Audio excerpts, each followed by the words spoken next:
अस्सलाम वालेकुम दोस्तों, welcome to my channel AU Urdu stories. तो कैसे हैं आप लोग? उम्मीद करता हूँ खैरियत से होंगे।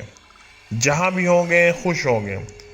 आज आपके लिए बहुत मज़े की स्टोरी लेकर हाज़िर हुआ हूँ। तो जो दोस्त हमारे चैनल पे नए हैं वो चैनल को सब्सक्राइब लाजमी कीजिएगा। और आप लोगों की सपोर्ट की ज़रूरत है ताकि हमें मोटिवेशन मिलती रहे। तो चलते हैं आज की स्टोरी की तरफ। आज की स्टोरी हमें भेजी है हमारे बहुत ही प्यारे लिसनर ने। तो चलते हैं उन्हीं की जुबानी सुनते हैं। रास्ते पर आहिस्ता से चलते हुए जैसे ही मज़ार का गुंबद नज़र आने लगा, मेरे कदमों में तेज़ी आ गई। मज़ार जिसका मैं जिक्र कर रहा हूँ बहुत बड़े रकबे पे फैला हुआ था, जिसमें इसकी मरकजी इमारत जिसमें किसी बुजुर्ग की कब्र शरीफ थी तो मुख्तसर, मगर इसका अहाता बहुत बड़ा था, जो सुर्ख ईंटों से बना हुआ था। कुछ हिस्सा बिल्कुल कच्चा भी था, जिस पर कुछ खस्ता हाल कब्रें मौजूद थीं, जो न जाने किन की थी। कुछ हिस्से में बहुत ज़्यादा पुराने बरगद, पिपल और न जाने कौन कौन से कदीम दरख्त थे। मज़ार शरीफ हमारे इलाके के लोगों के मुताबिक किसी बहुत बड़े बुजुर्ग का था। इस मज़ार पर सुबह से रात तक लोगों का हजूम रहता था। बे औलाद जोड़े औलाद की मन्नतें मांगते, मन्नत जो कि अमूमन पूरी ही हो जाती थी तो चढ़ावे चढ़ाने वालों का रस बन जाता। कोई अपनी बेटी की शादी के लिए मन्नत मांगता तो शादी होने पर बाकायदा अरूसी लिबास तक में दुल्हन मन्नत पूरी करने आ जाती।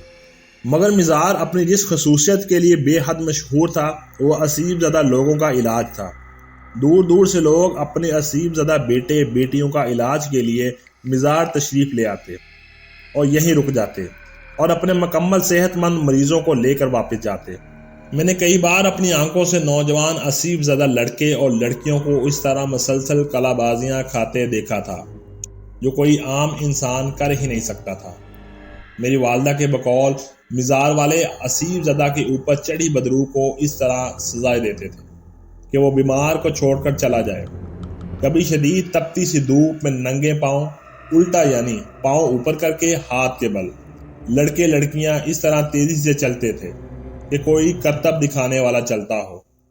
इनके साथ आने वाले शदीद परेशान चेहरे लिए एक तरफ बैठे ये तमाशा देखते। हम यानी मैं और मेरे कुछ दोस्त इस वक्त बिल्कुल नौजवान थे। हमारे लिए इन मनाजर में बेहद कशिश होती थी।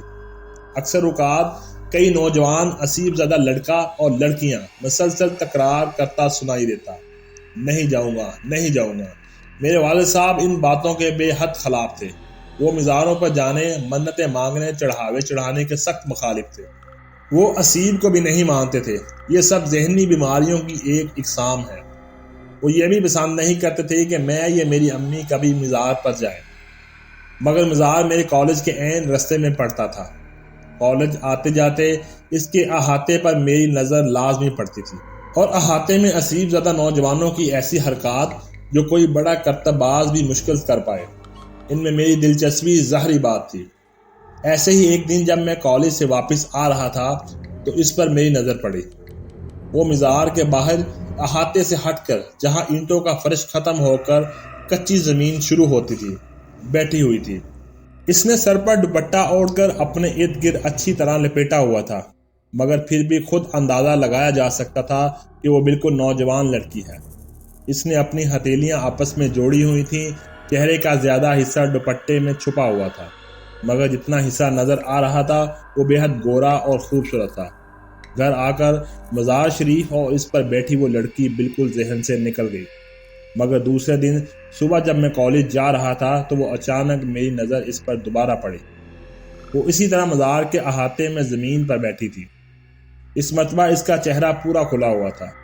ओ मेरे खुदाया, इस कदर खूबसूरत चेहरा मैंने कभी नहीं देखा था।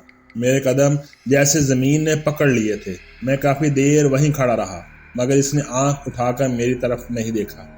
कॉलेज से वापसी पर मिज़ार के करीब आते हुए मेरी धड़कनें तेज़ होने लगी। काश वो नज़र आ जाए। मैंने दिल से दुआ की, मगर इस वक्त मेरी दुआ कबूल नहीं हुई। अहाता तकरीबन खाली था।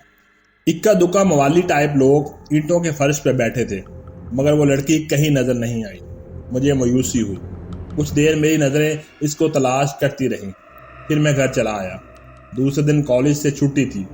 तीसरे दिन जब मैं कॉलेज जा रहा था तो मज़ार के करीब पहुंचकर मैंने अंदर झांका।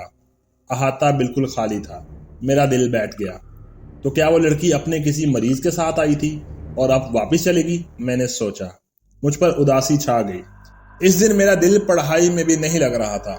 वापस आते हुए मैंने बहुत उम्मीद से मज़ार के अहाते में झांका और मेरा दिल तेज तेज धड़कने लगा। वह सामने खड़ी हुई थी। दुपट्टा इसके सर से ढलका हुआ था। इसके बाद चुटिया से निकल कर इसके हसीन चेहरे पर बिखर रहे थे।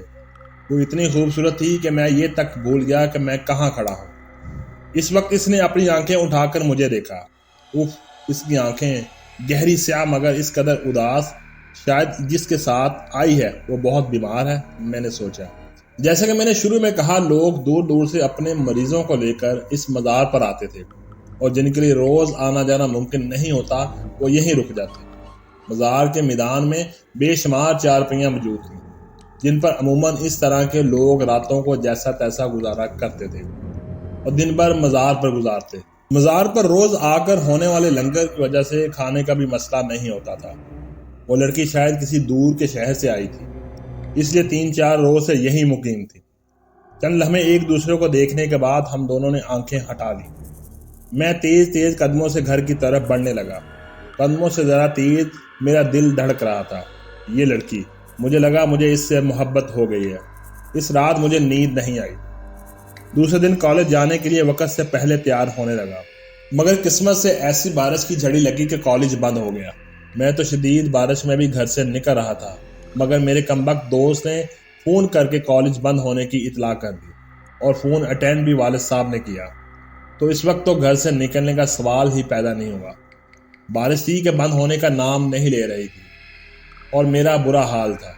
कहीं ऐसा ना हो कि वो लड़की अपने घर वापस चली जाए, मैं कभी इसे ना देख सकूं ना इससे बात कर सकूं। मेरा दिल डूबने लगा। नहीं नहीं, कुछ भी हो, मुझे इससे बात करनी है, इसका पता लेना है और इससे फ़ोन नंबर भी लेना है। मैंने पक्का इरादा किया। शाम तक मेरा सब्र जवाब दे गया और मैं दबे पांव घर से निकल आया। सुबह से तेज़ बारिश अब बूंदाबांदी में तब्दील हो गई थी, मगर तेज़ सर्दी और ठंडी हवाओं की वजह से सड़कें सुनसान पड़ी थी। मैंने तेज़ कदमों से रास्ता अबूर किया। मज़ार तकरीबन अंधेरे में डूबा हुआ था। लाइट बंद होने की वजह से गिनती के चंद चिराग जल रहे थे, वरना तो इस कदर चरागा होता था कि रात भी दिन महसूस होती थी। मैंने अंदर नज़र डाली। कच्ची ज़मीन बारिश की पानी की वजह से कीचड़ बनी हुई थी। सुर्ख ईंटों का फर्श दूर तक खाली पड़ा था। मेरा दिल बैठने लगा। एक उम्मीद के तौर पर मैं मज़ार के अकब की तरफ गया, जहाँ बड़े से मैदान में दूर से आने वाले लोगों के लिए चारपाइयाँ पड़ी होती थी। मैदान बिल्कुल खाली था। चारपाइयाँ दीवारों से लगाकर खड़ी कर दी गई थी, हत्ता कि आज तो कोई मजावर भी नजर नहीं आ रहा था। मेरा दिल रोने को चाहने लगा। तो गोया वो चली गई, वो वापस चली गई।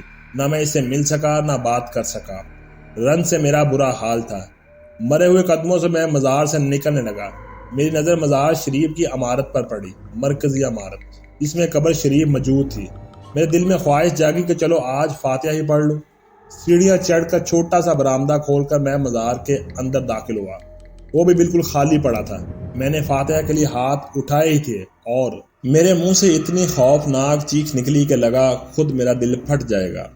फातिहा पढ़कर चेहरे पर हाथ फेरकर जब मेरी नज़र अचानक ऊपर पड़ी, मज़ार के बीचों बीच कब्र के ऐन ऊपर छत के साथ, जी हाँ छत के साथ, वो लड़की उल्टी लटकी हुई थी। इसके खुले बाल जैसे ज़मीन तक आ रहे थे। इसकी आंखें, जी हाँ वही आंखें जो मुझसे इस दिन टकराई थी। तो मैं इसकी मोहब्बत में गिरफ्तार हो गया था। आज जैसे खून बहा रही थी। आज इसका हसीन चेहरा बाकायदा किसी बदरूह का चेहरा था। इसके हाथ आपस में जुड़े हुए थे, जैसे माफ़ी मांग रही हूँ। मैं पागलों की तरह चीखने लगा और बाहर भागा। न जाने कैसे घर पहुंचा और बेहोश हो गया। घर वाले बताते हैं कि मुझे तेज़ बुखार चढ़ गया था और मैं बहकी बातें करने लगा था। न जाने कितनों दिनों बाद जाके मुझे होश आया और मैं ठीक हो सका और मैंने दोबारा कॉलेज जाना शुरू किया।